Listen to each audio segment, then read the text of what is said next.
Hello friends, तो आज हम बात करने वाले हैं वेनम मूवी के दो पोस्ट क्रेडिट सीन के बारे में कि असल में वो सीन कौन से है और ऐसा क्या दिखाया गया है हमें उन दो पोस्ट क्रेडिट सीन में। वेल, तो क्या है वो, चलिए देखते हैं।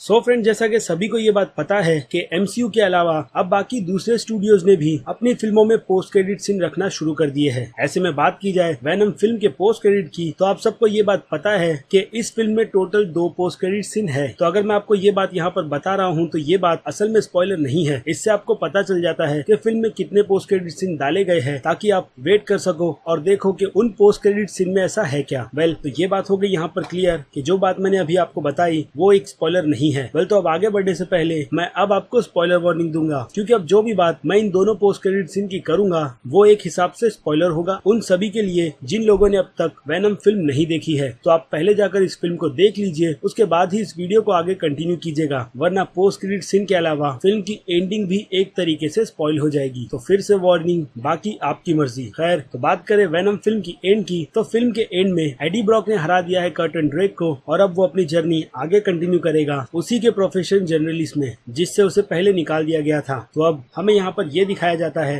कि एडी ब्रॉक को एक इंटरव्यू के लिए बुलाया गया है, क्योंकि जिस शख्स ने उसका नाम लिया है वो यही चाहता है कि यहाँ पर एडी ब्रॉक आकर उसका इंटरव्यू ले और वो उससे कुछ बात कर ले। और ये जगह है सैन क्वेंटिन की प्रिजन, और जिस शख्स से उसे बात करने के लिए यहाँ पर बुलाया गया है वो एक सीरियल किलर है जिसका नाम है क्लेटस कैसिडी। और इस फिल्म में क्लेटस कैसिडी का रोल कर रहे हैं वुडली हैरिसन, और उनका ये इंटरव्यू आखिरी है, यानी इसके बाद उन्हें शायद मार दिया जाएगा, क्योंकि उन्होंने काफी भयानक तरीके से अपने कामों को अंजाम दिया है। और साथ ही साथ उनके रोल से ये भी प्रॉमिस होता है कि हमें फ्यूचर में वेनम के यूनिवर्स में बहुत कुछ होता हुआ नजर आएगा, जिसकी बात मैं आगे करूंगा। वेल, तो वो गार्ड वहाँ पर कैसिडी को रेड के नाम से बुलाता है, और ये रेफरेंस है कॉमिक बुक का। कैसे? क्योंकि कॉमिक बुक में भी हमने ऐसा ही कुछ देखा है। वेल, तो अब आ जाए कैसिडी और एडी ब्रॉक की बातों पर, तो वहाँ पर कैसिडी एडी ब्रॉक से ये कहता है कि जब वो इस प्रिजन से बाहर निकल जाएगा तब वो कार्नेज होगा, और कार्नेज का कलर रेड है, इसलिए उसे वो गार्ड रेड बुलाता है। और इन दोनों का इस प्रिजन में मिलना, ये चीज भी हमने कॉमिक बुक में ही देखी है, लेकिन हमें सिवाय कार्नेज के नाम के अलावा ये नहीं बताया गया कि कैसे कार्नेज का सिम्बायोट कैसिडी को मिला है या फिर नहीं भी। और कार्नेज वेनम के यूनिवर्स का सबसे खतरनाक सिम्बायोट्स है और काफी ज्यादा वो वायलेंस भी है, और एक हिसाब से उसे कैसिडी जैसा होस्ट मिलेगा जो असल में एक सीरियल किलर है। तो ये दोनों मिलकर और भी ज्यादा पागल हो जाते हैं। ऐसे में एडी ब्रॉक और वेनम मिलकर उसे काफी मुश्किल से रोक पाते हैं कॉमिक बुक में, यानी हमें इस फिल्म के सीक्वल में भी ऐसा ही कुछ देखने मिलने वाला है। और अगर एडी ब्रॉक यहाँ पर कमजोर पड़ेगा तो उसकी मदद करने के लिए उसकी एक्स गर्लफ्रेंड एनी भी है, क्योंकि फिल्म में हमने ये भी देखा कि एनी के शरीर को भी वेनम का सिम्बायोट्स काफी अच्छी तरीके से सूट करता है, और एनी का भी कैरेक्टर कॉमिक बुक में है।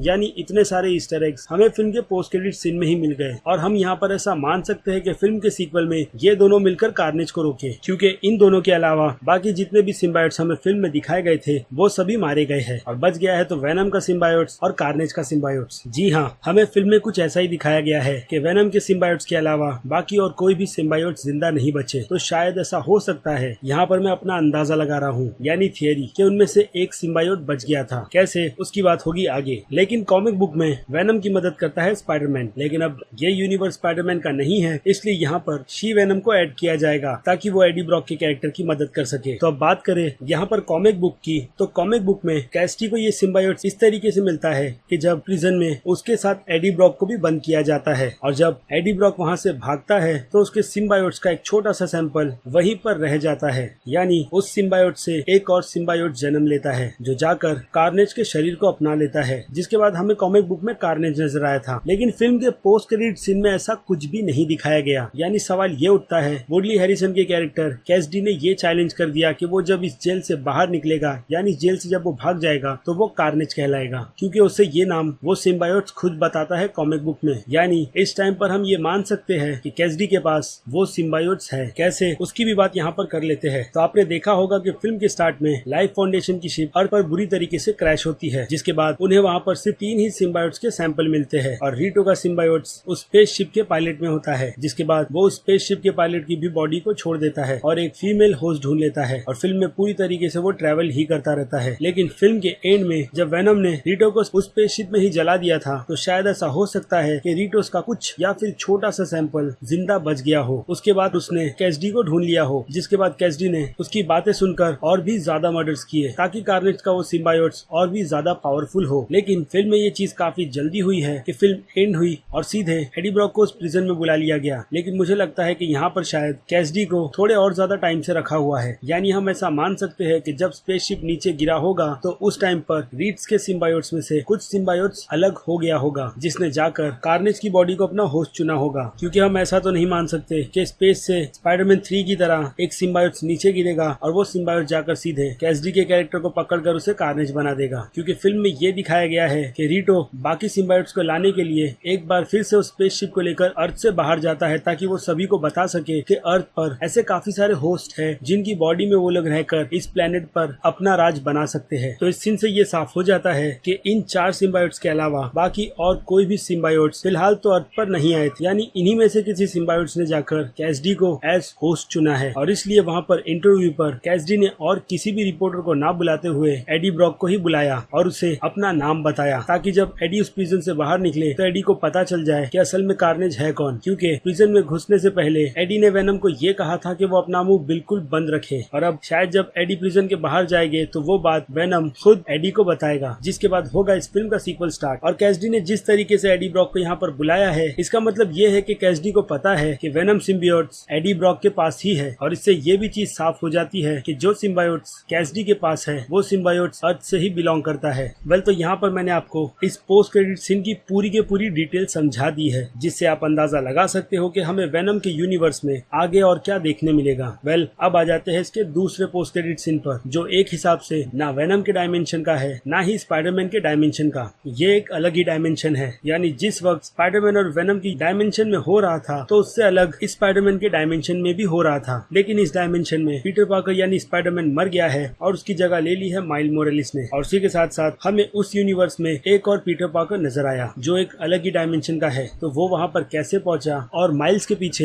एरन डेविस क्यों पड़ा है, इन सारी बातों की डिटेल आपको मिलेगी Spiderman into the Spider-Verse film देखने के बाद। लेकिन इस फिल्म का एक और ट्रेलर भी आया है जिसका मुझे ब्रेक डाउन करना है, और उससे आपको उस फिल्म के बारे में काफी कुछ पता चल जाएगा कि असल में Spiderman into the Spider-Verse film में चल क्या रहा है। क्योंकि उस फिल्म के ट्रेलर में हमें और भी काफी सारे स्पाइडरमैन नजर आए जो एक अलग अलग डायमेंशन से बिलोंग करते हैं। यानी देखा जाए तो एक हिसाब से ये पोस्ट क्रेडिट सीन फिल्म में सिर्फ और सिर्फ ये टीज करने के लिए डाला गया है कि सोनी यूनिवर्स की एक और एनिमेटेड स्पाइडरमैन फिल्म आ रही है, जिसे आप देखना बिल्कुल भी मत भूलिएगा। बस इससे ज्यादा इस सेकंड पोस्ट क्रेडिट की और कोई भी डिटेल नहीं है, क्योंकि ये post credit scene Venom movie से बिल्कुल भी बिलोंग नहीं करता। ये पोस्ट क्रेडिट सीन बिल्कुल अलग है वेनम के यूनिवर्स से। वेल, तो इन दोनों पोस्ट क्रेडिट की डिटेल अब आपके सामने है, जिससे आप ये अंदाजा लगा सकते हो कि फ्यूचर में क्या होने वाला है। लेकिन मुझे बुरा ये लगा कि इस फिल्म में बाकी सिम्बायोट्स को बहुत ही बेकार तरीके से वेस्ट किया गया है। उनका कोई भी मतलब नहीं था इस फिल्म में। दोनों के दोनों सिम्बायोट्स को काफी जल्दी मार दिया गया, यहाँ तक कि रीटो जैसे सिम्बायोट्स को भी बहुत जल्दी मार दिया गया। जबकि कॉमिक बुक में रीटो,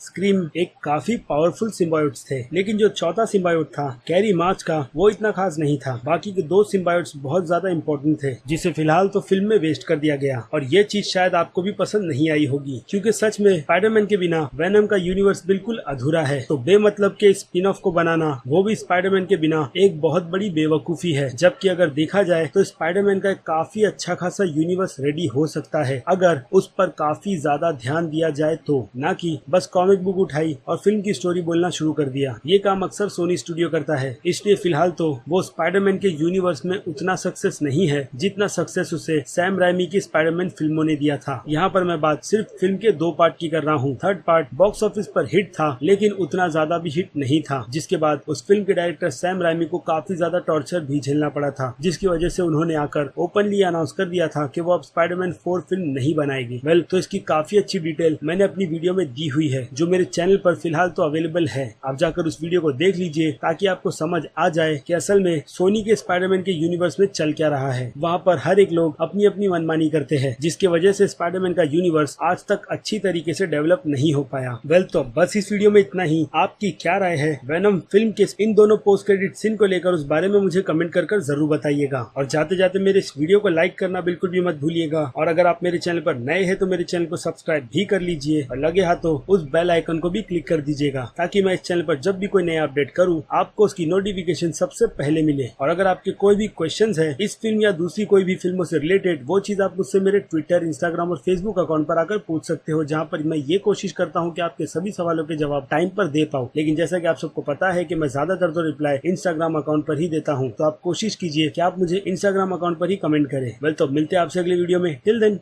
बाय।